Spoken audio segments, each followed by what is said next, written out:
Hello, Millings TV Fan. This is Milling po. Ano po ang inyong ginagawa? Kamusta po sila? Tayo po ay busy sa patio natin. Ating pong gagawin is dumating na po ang ating mga succulent na pang potting mix natin. At try po natin i-transfer ang ating rose cabbage. Ayan.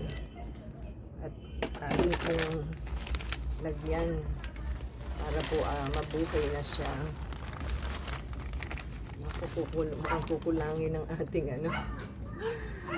mukhang kukulangin ng ating soil na pang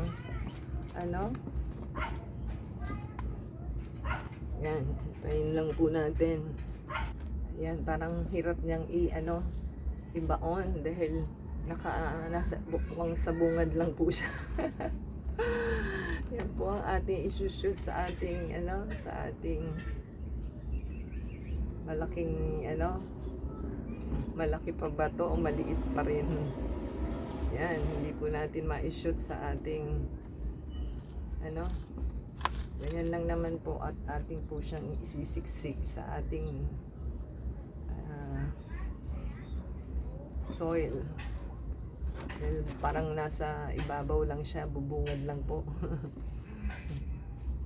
Yan. Didiin lang po natin at kailangan yung roots niya is ma-cover up.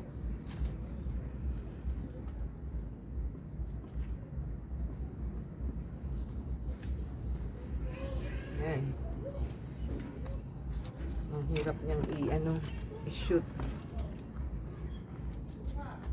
Kailangan po is ma-cover up ng yung roots niya.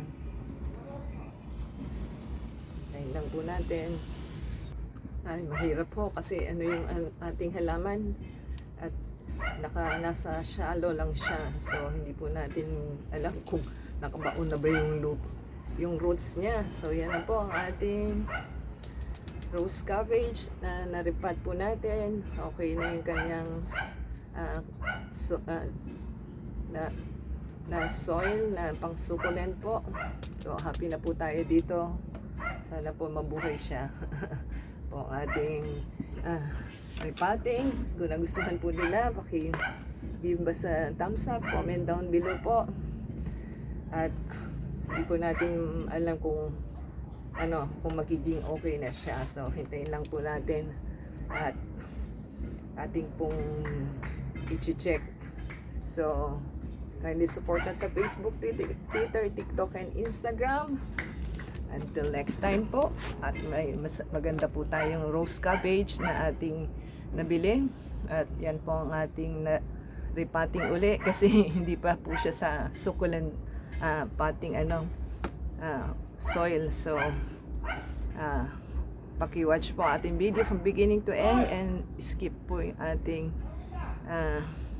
ads. Don't skip pong ads and keep watching from beginning to end. Until next time po, God bless everyone.